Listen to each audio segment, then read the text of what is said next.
So I would like to introduce a little bit more our next speaker, Jay Clouse. He is the founder of Creator Science and the host of Creative Elements, a narrative interview podcast going behind the scenes of today's top creators. So let's welcome Jay. Thank you. Hello. How's everybody feeling? Everybody feeling satiated from lunch? Feeling good? All right, great. We like it. We like it. My name is Jay. Today I want to talk to you about long-form content and what feels like a short-form world. I talk to a lot of creators, and I hear some variation of this statement a lot lately, which is that social media feels hard right now. Anybody relate to this? Anybody feel this way? I agree. It feels hard, feels harder. A couple months ago, Jack Conte, the CEO and founder of Patreon, gave a keynote at South by Southwest and talked about the current state of audience building and our ability to communicate with our audience. It's a great talk. It's on YouTube. It's like 45 minutes long, so I can't recap the whole thing. I recommend you watch it. But here's a TLDR that I think is important for you guys to understand.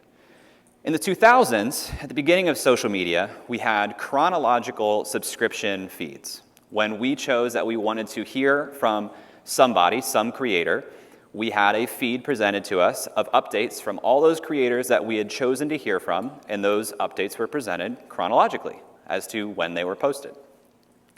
That began to change in the 2010s, starting with Facebook and the news feed, and they moved from chronological subscription feeds to ranked subscription feeds. You were still hearing from the people that you chose to hear from, but instead of showing you the content by when it was posted, they would show you the content by what they thought was most relevant or most engaging. Moving into the 2010s, led by TikTok, we moved away from ranked subscription feeds to ranked For You feeds. Now, instead of just seeing the content of people you have chosen to follow, these platforms are creating a new feed called For You. They're doing you a gift, saying, here's the content that we think you would like the most, whether or not you follow that person already or not. And this is becoming the default across the ecosystem. That means that over time, the amount of other content creators that you are competing with for attention is increasing. Because suddenly, you're not just competing with whoever your audience is also subscribed to or following, you are competing with everyone. Everyone competing content, you are competing for the same space in their feeds. That changes your incentives a little bit. Your incentives are now to create more content, make it more engaging for a wider audience. That requires more time, more energy to create, and for that, they're going to reward you with less certainty about who you are actually getting in front of, even if they have said they want to hear from you. The treadmill that we are on goes faster and faster just to maintain the status quo of what we've been accustomed to this point in our ability to reach people. So you have to ask, does this serve us? Is this a relationship that we want to be in? Is this actually the way that it should be or has to be? I think we've kind of been tricked. Instead of serving our customers and our businesses, we're serving TikTok, LinkedIn, X, Google, Meta. We're serving their interests for the rewards of the attention they're bringing to their platforms. I don't think it has to be this way. If you prioritize trust over attention, if you prioritize long-form content over short-form content, I believe then you can minimize the dependence that you have on social media. And as Joe kindly shared from my tweet this morning, the goal of social media is to reduce your dependence on social media, not to increase your dependence on social media. And I want to talk today about how you can do that. So let's start with trust over attention. Right now, there are over an estimated 200 million creators out there making content, a bunch of them in this room. And especially when you're getting started, you have one question, which is, where should I focus my time? A lot of potential answers to that question. These are my two dogs, by the way. They're adorable. A lot of potential answers to that question. I could be on Threads. I could be on LinkedIn. I could be on TikTok or YouTube. Or I could send emails. I could write a newsletter. I could be on Instagram. I could send SMS. I could be on X. I could be on Shorts. AirChat's a thing. Who's on AirChat? I tried it out. I could write long-form blogs or essays. I could have a private community. I could have a podcast. Overwhelming, right? There's a lot of options here. How do we prioritize these things? So all these are valid, legitimate options. I start to break it down to make the choices a little bit easier, starting with medium. What is the medium you feel most comfortable with or you most aspire to be good at? Is it writing? Is it audio? Is it video? We can start to organize this chaos by medium. We can further organize this by saying, let's talk about length. Do I want to create short form? Do I want to create long form? What feels better to me? I've already organized these icons here, short form to long form, relative, on average. Of course, there's no hard and fast rules here. Then I go a step further and I say, let's break it down by platform type. I think that any of these platforms, any of these forms of communication I've shown here can be divided into what I call discovery platforms or relationship platforms. A discovery platform is designed to connect engaging content with the right consumers. By and large, I'm talking about social media here, but there's some other things that fit in this group. Some clues that a platform you're engaging with is a discovery platform is that it's free to use because it's collecting data on you and the people using it. It's typically advertising-based. They have an algorithm to connect content to consumer. They typically use the term followers instead of subscribers, but that one's a little loose. They don't share that contact information with you, though. You don't get that. It feels easier to grow on these platforms, but reach is variable. Sometimes you're reaching a lot of people. Sometimes you're reaching not a lot of people. Seems like kind of a mystery as to which is true. This is distribution that you borrow. You don't own this distribution. This is an indirect relationship between you and the consumer, these discovery platforms. There's you, there's the consumer, and then there's this third thing in your throuple called a platform. I didn't rehearse that. That was the first time I said that. I like it, though. I think I'm going to keep it. The platform owns the contact information of the consumer, and you are borrowing the habit of that consumer's need to check the platform. There's good news, though. They create these algorithmically curated for you feeds, and if you play that game and you play it well, you get introduced to a lot of other consumers. This is potentially very positive. Relationship platforms, by contrast, are designed to provide reliable communication between the creator and the consumer that you are serving. Some different clues here. Often there's actually a hosting or service fee to use the utilities that allow you to have this relationship. They more frequently use the term subscribers versus followers, and they share the contact information. They make it possible for you to communicate directly with that person without a third-party intermediary choosing what they see. These platforms typically feel harder to grow, but reach is consistent. When you send an email, you reach all the people who asked for emails from you receive that email. This is distribution that you own. It's a direct relationship between you and the end consumer. This is almost like the consumer has the power to create an individually curated for me feed. We've turned the power back over to the consumer to say, I actually choose what comes in here and what I want to see. And I choose this creator to communicate with me here. So if you go back to this graphic I have here, which is already organized by medium, by length. Now let's organize this by platform. In the top, in the purple, these are relationship platforms. In the green, you have your discovery platforms. And just to call out again some of these that are non-obvious, we're talking on the relationship side, SMS, emails, blogs, podcasting, private communities. I picked circle. There's a little favoritism there, but also just because I wanted a representative example. But that represents private communities. The goal, as I see it for any creator, is to develop your own system of distribution that you own so that you don't rely on borrowing it from these big tech companies. So, looking at this graphic once again, you may come to the conclusion, So I should just focus only on relationship platforms. That's what you're saying, right? Unfortunately, no, there's a little nuance here, because unfortunately, the fastest way to grow a following on a relationship platform is actually by directing attention from a discovery platform. So there's a game here, but I hope that by listening to this, you're going to take more control as an active player in the game and let the game serve you versus serving the platforms. It looks like this. Borrowed distribution, these discovery platforms are at the top end of the funnel. This is where you're getting the most broad awareness, and then you can direct some of them towards your relationship platforms distribution that you own.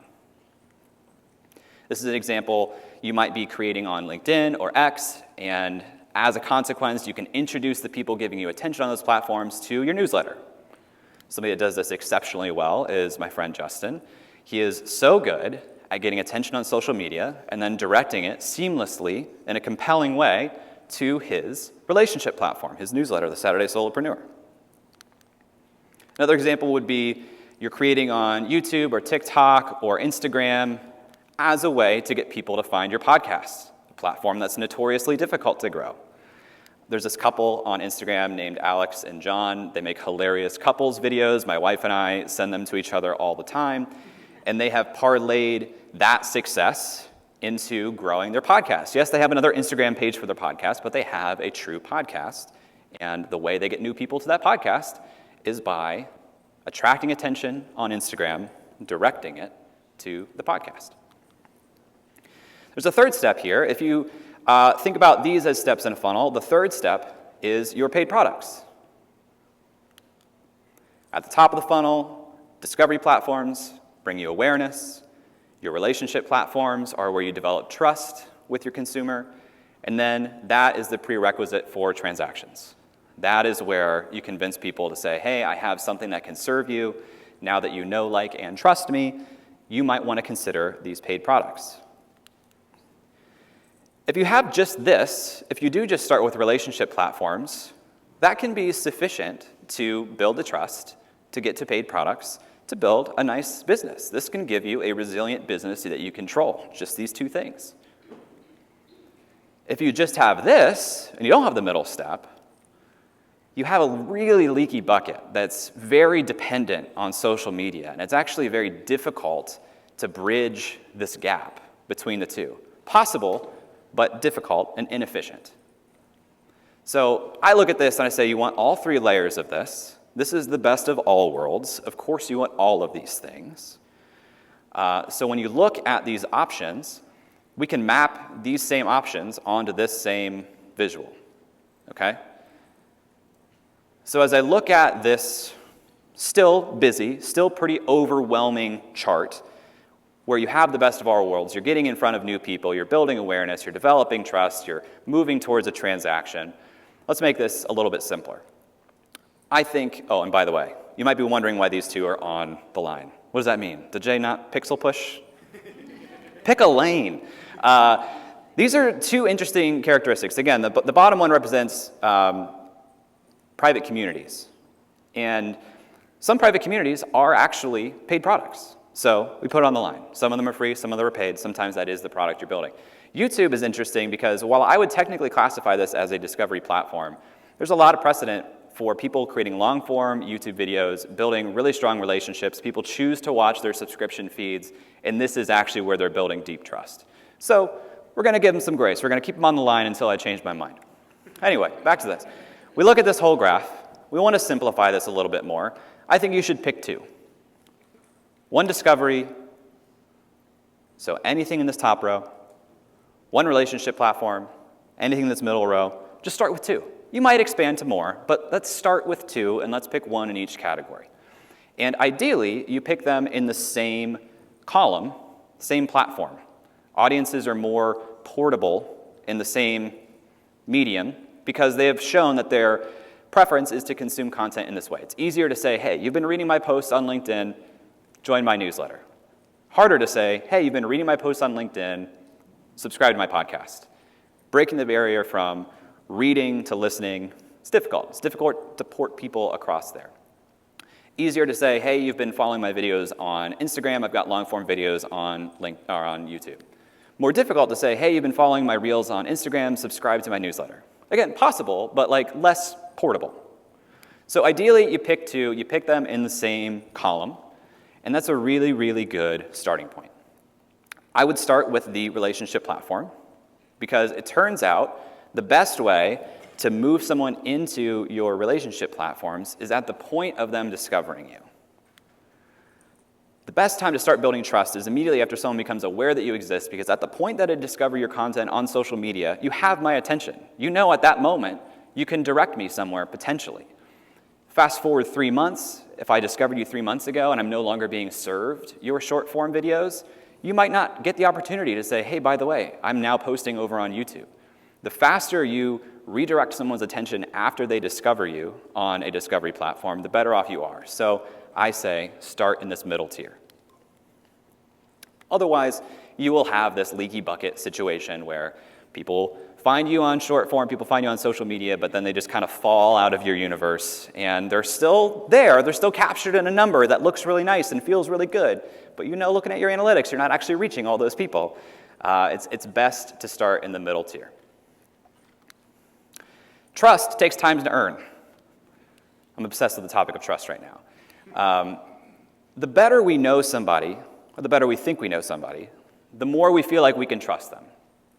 And the more time we spend with somebody, the more we think that we know them. So the question for us is, how do we spend more time with our audiences, but do it quickly? How can we create the feeling of knowability and trust as quickly as possible? And counterintuitively, the answer, in my opinion, is doing more long form versus short form.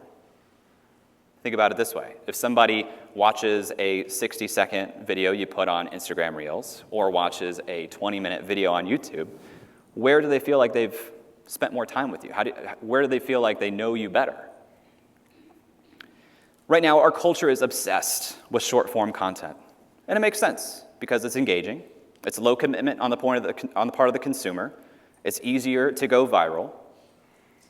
But it's created a problem for creators that I call the sawdust problem. In the culture that is obsessed with short form, I want you to be the salmon. I want you to swim upstream. I want you to go against it. I don't know if this metaphor would work, but I think it works. So real quick exercise. Think about one of your favorite things that you've ever created. Okay, thinking about it? Raise your hand if that was a short form social media post. It's possible. Some of you could say yes, and I wouldn't judge you. Think about the thing that you've made that others reference the most. Was that a social media post? Some of you, yes. Okay, one last question. Right now, who's anxious thinking about the fact that they need to post something? I think that's interesting. It's interesting that we spend so much time creating, consuming, thinking about work that we might not remember a week from now, let alone people who consumed it. It may not be our favorite work, it might not be our most popular work, and yet it's our most time-consuming, anxiety-inducing activity in the business. Now you may be thinking, that's nice, Jay, but we have to be on social media in 2024. Just look at your graph, look at all the social media platforms.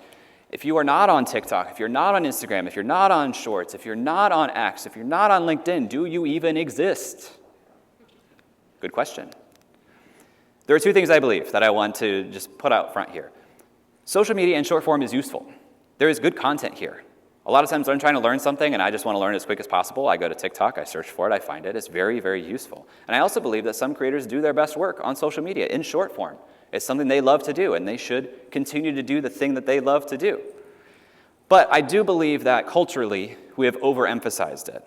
And we have tried to put a lot of people who are not that interested in doing their best work there into that space. This is my friend James. He was on a podcast with my other friend Ryan Hawk. Ryan's show is called The Learning Leader Show, fantastic show. And James said something on this podcast that has really stuck with me for a long time. He was talking about when he was doing the promotion for Atomic Habits. He said he was doing some radio shows, and one of the questions that came to his mind as he was doing promotion was, what is the work that I can keep doing that keeps working for me once it's done? When it came to radio, he said, I actually stopped doing radio because once that spot airs on radio, it's gone. Its impact ceases to exist. If it had an effect, which arguably didn't in many of his cases, but he said, once it's out there, it's gone. So I just don't do radio anymore. I think short form is a lot like radio in that way. Yes, it continues to exist. You can go on your feed, you can see it. Sometimes the algorithm will surface it to people. It continues to exist. It has some generative effect. But I would argue that most of us here would say we don't feel the continued impact of the things we've published in short form weeks, months, certainly years after it was published. What is the work that keeps working for me once it is done? James went on to say that when you think this way, it basically creates a bunch of little clones, a bunch of mini Jameses going out in the world. These versions of you work 24/7 with very little maintenance, very little cost, if you think about the work that you made and ensure that it continues working for you after it's done. This is how you go from pumping a content machine to creating a flywheel that starts to work on your behalf. The effort gets easier and easier over time. It feeds itself rather than requiring your active pumping of the handle. So Atomic Habits, published in 2018. In 2019, it was number 58 on Amazon in terms of total books sold. Pretty good year. Most people would think that's like the best outcome I could possibly imagine, and that's great. 2020 comes around, it was number 25, climbing the charts. 2021, the number one book sold on Amazon for the year, 3 years after it was published. But all good things must come to an end. In 2022, it fell down to number 5. Plot twist, 2023, back to number 1 on all of Amazon. More than 20 million copies sold of this book. You know what I was publishing in October of 2018? This.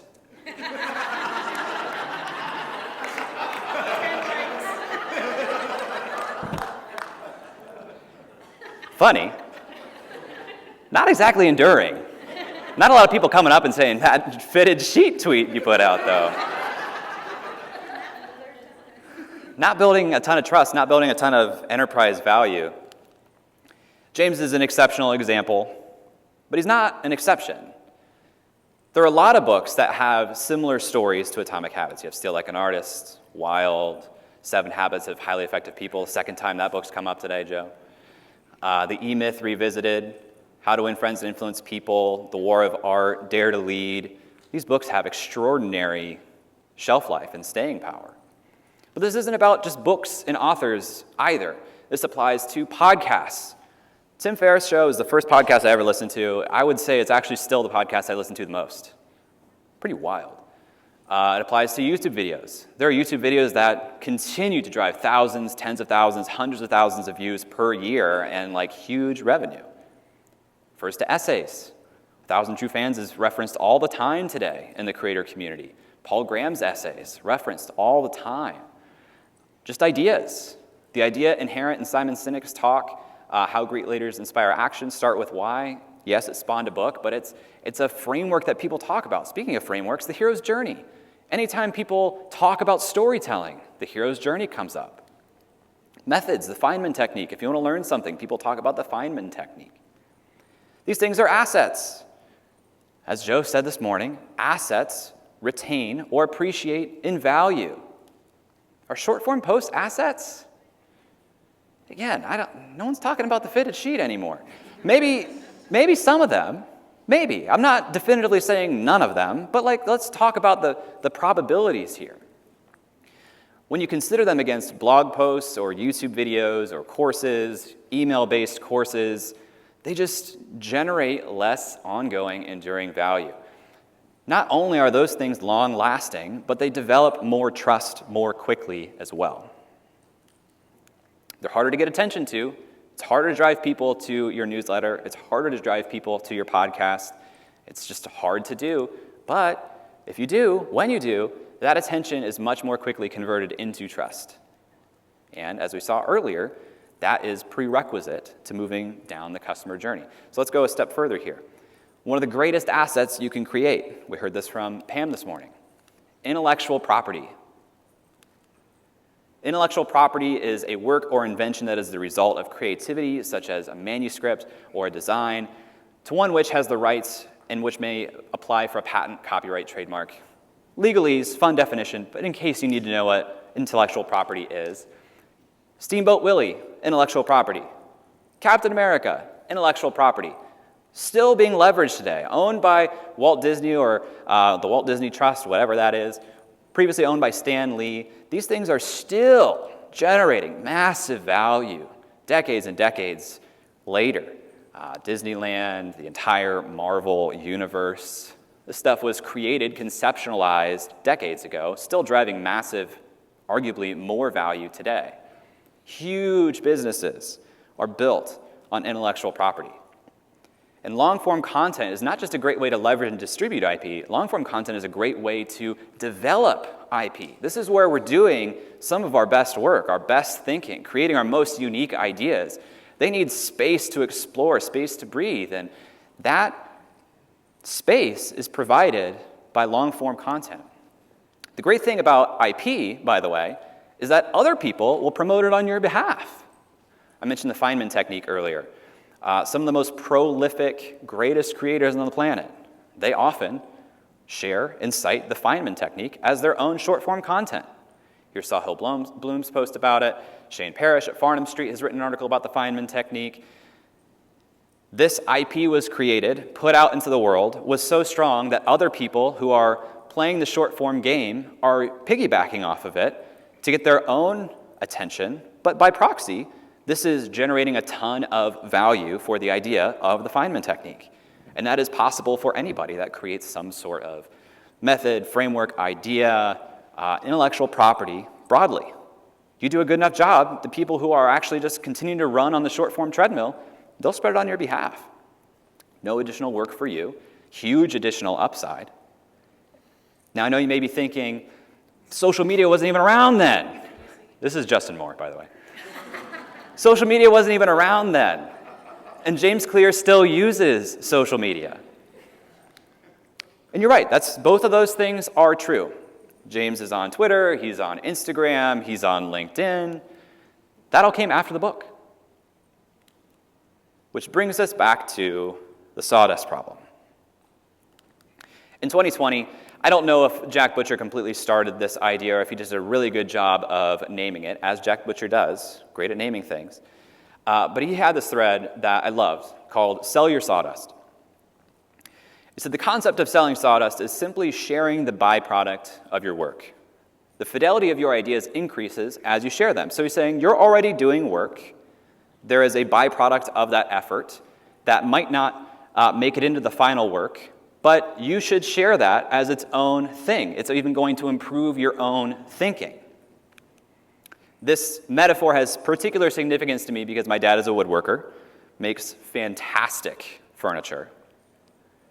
Here's some photos from his shop. Beautiful pieces.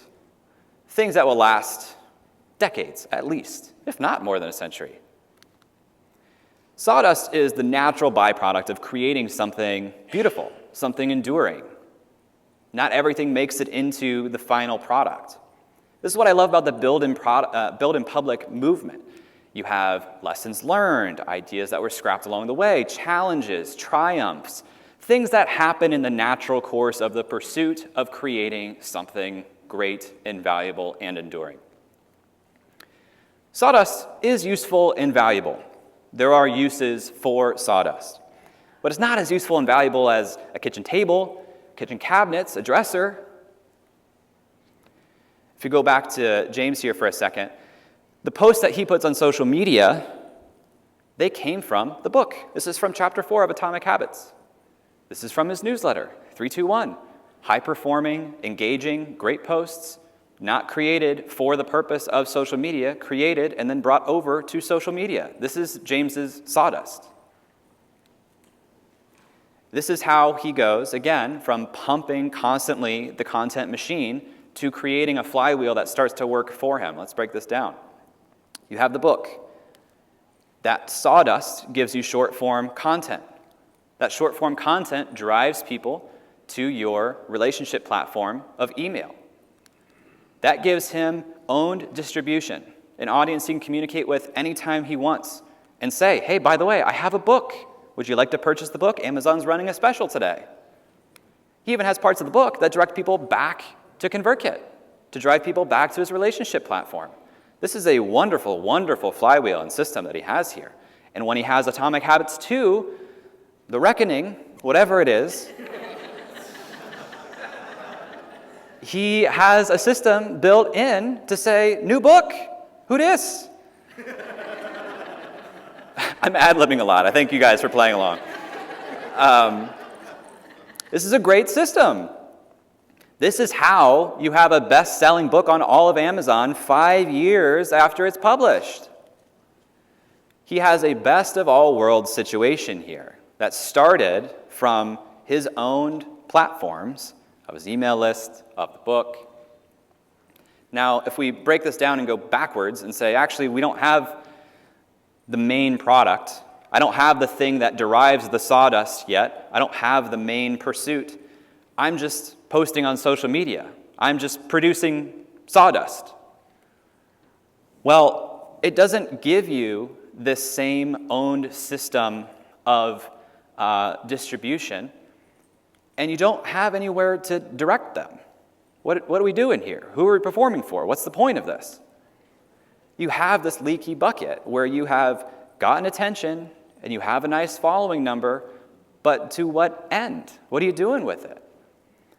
We have a whole generation of creators who aren't producing sawdust as a byproduct. They are producing sawdust as the product. My dad collects sawdust in his shop, in this thing here. And when that fills up, he says, get rid of this crap. It's not that useful. Now you may be thinking, well, a lot of this is good work though. What if I take all the short form and I kind of like glue it together, stitch it together? Can I make something bigger out of it? You can. You can do that in woodworking too. It's called particle board. It looks like this. If you bought some furniture and this is what it was made out of, you happy with that? How long do you think this is going to last? It's possible, but it's not exactly the most beautiful or enduring end product. So I would encourage you to flip the scales on this. Spend less time thinking about short-form work. Spend more time thinking about long-form, enduring work. What is the work that I can do that keeps working for me once it's done? Start here in the middle. Start with your relationship platform. Start with long-form. Get good at that. Let that produce sawdust for you that you can bring to the discovery platforms, drive people back to the long form, back to the distribution you own. So you can build this best of all worlds situation for yourself in that order. Adopt a woodworker's mentality. Focus on bigger creative projects. Create long-term enduring assets. Create IP. Watch the sawdust begin to appear. Thanks.